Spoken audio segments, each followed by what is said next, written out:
Hello, I'm CJ Miller. I'm in my kitchen in Shreveport, Louisiana. Across the Red River is beautiful Bossier City, Louisiana, and I'm going to be making a very delicious um, dish that's going to be heavy on the meat. I'm going to throw in just a little bit of pasta, just for variance, not enough to ruin my keto. This meal, I will have some of it today, and then I will have some of it um,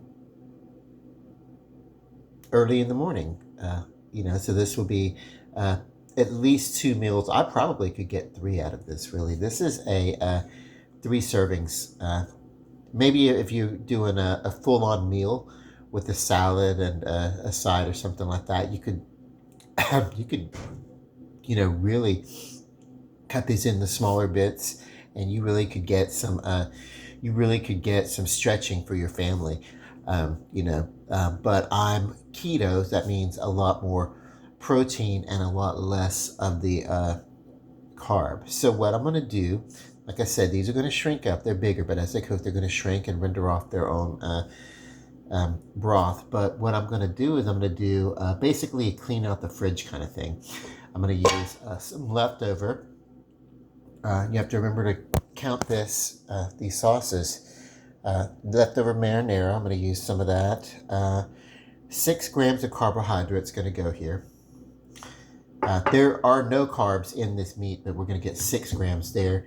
Then toss in some granulated garlic, because why the hell not? Garlic's good. 1 gram of carbohydrate, incidental. So that we're up to 7 grams of carbs.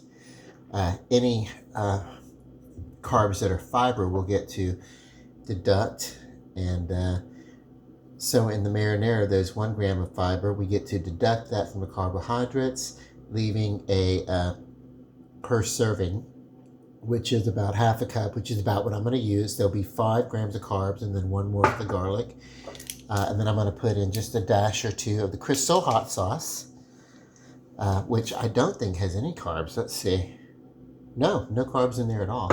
And then, because this is the beef and we want to enrich the beef flavor, and you don't need to add salt if you do this. And I'm going to add a little bit of beef bouillon powder, and no carbs in here, but there is a sodium content, so you want to be careful about that. And what I'll do is put that in, kind of toss that around the broth that's in here. That renders is going to make like a nice... it's going to make it like a nice gravy, and then what's going to happen is I'm going to throw in what you would think of as maybe a good serving of pasta, but that pasta that would serve one person is going to serve me probably 2 or 3 times, depending upon the appetite, because I'm going to eat in smaller portions. I have a doctor's appointment at 1 p.m. tomorrow, so my goal is to be a good boy for my doctor. So let's get these ingredients in here and let's get this cooking. Want to do this as we're cooking these. Want to go very, very slow. You see, this has you can, if you're watching your fat, you can trim away extra bits of fat from here, and make it even leaner. But this is going to be a very delicious thing. I call this cut Romanian tenderloin. You can get a similar treatment from either the hanger steak, which is around the neck of the cow, or the traditional skirt steak, anything like that. But this was skirt steak,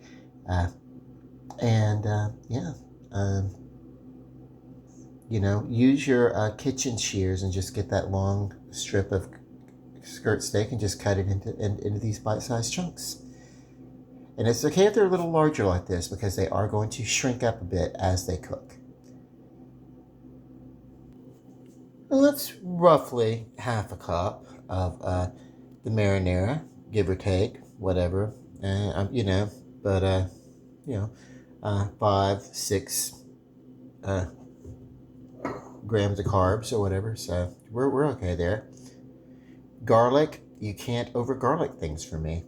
I'm just going to open this little granulated thing up, and I'm just going to dump it, and whatever falls in, falls in. my measurement of garlic is going to be up to the garlic gods. All right, so what do you say we call this? A good two tablespoons of granulated garlic. Why the hell not? Okay.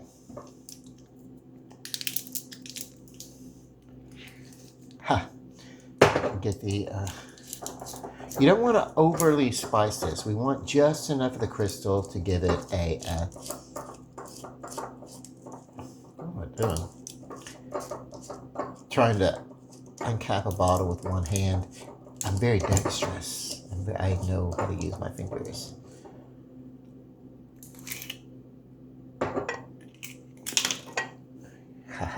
So, crystal hot sauce. I love this. I love the flavor of this a little bit better than what you would think of as Tabasco. Just kind of give it about a teaspoon.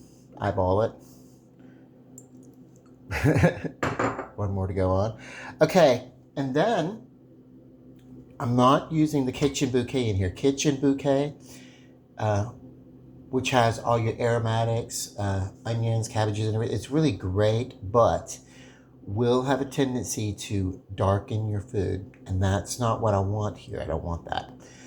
So, and some of that's going to happen anyway, because I'm about to put in a little bit of beef bouillon. Not too much. I don't want to overly salt it. Beef bouillon is salty. I kind of poured it in over to the side so you can see what's going on. So what I'm going to do is I'm going to put this on a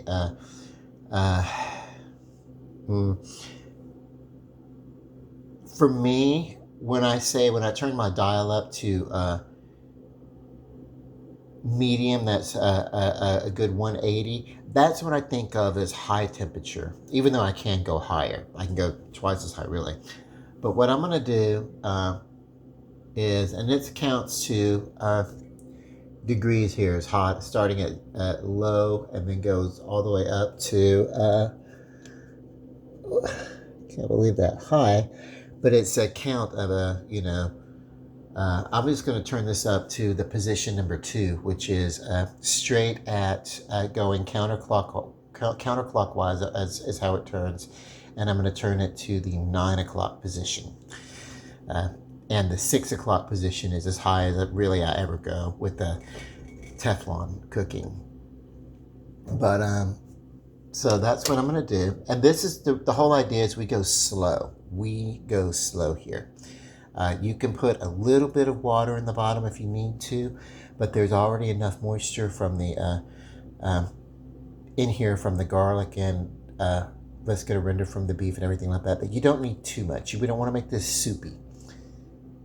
So what I'm going to do is give this a good tossing around, cover it up, and leave this and let it go for a while. This is one of these things you can cook for as long as you want to.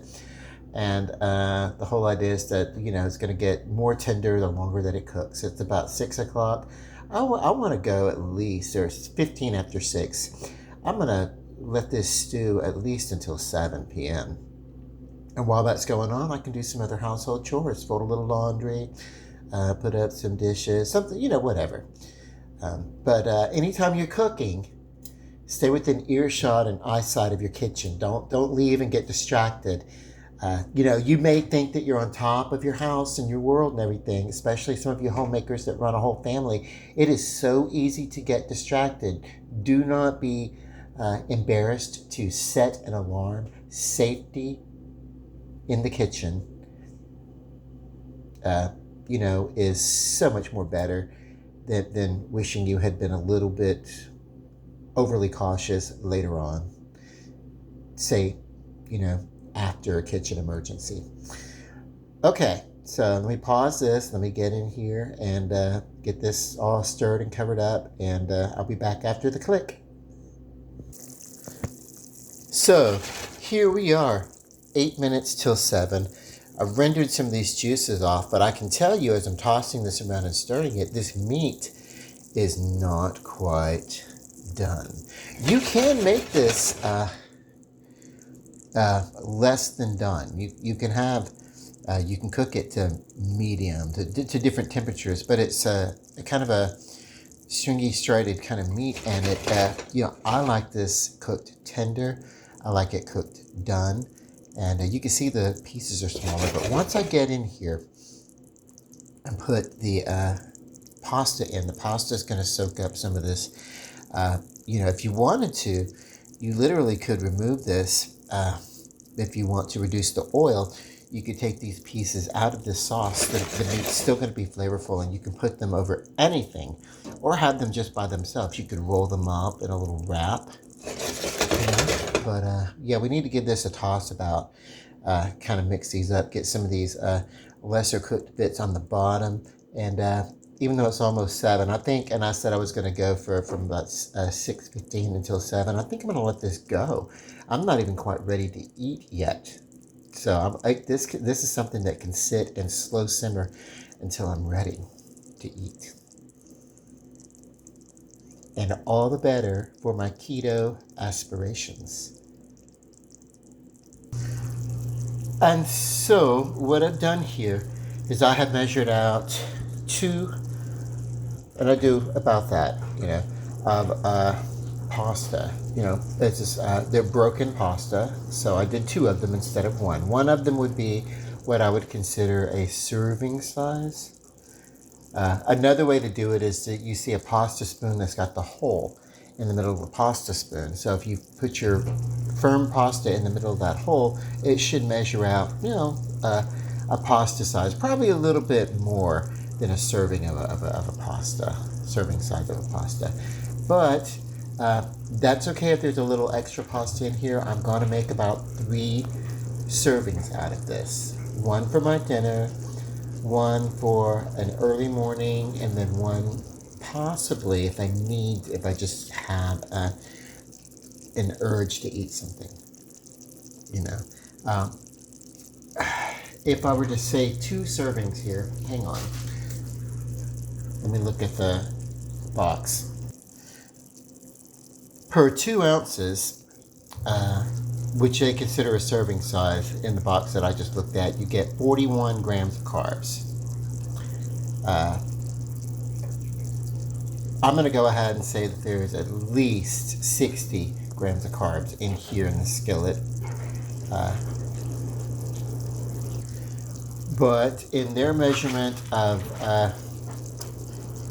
41 grams, 2 grams of that are dietary fiber, so you get to deduct that. So we're dealing with, what would that be? 39. So I could even say there's 80 grams of it. So just a full-on 2 servings here. I can even bring this up and just be fair and say there's 80 grams of carbs. If I break that into servings, it's maybe 22, 23 grams per serving of carbs that I'm going to have here. And that is not excessive, and that is well within range for keto and a wide measure for error. So this takes maybe about 10 or 15 minutes to get these noodles done to al dente. And then, of course, I'm not going to eat right away anyway.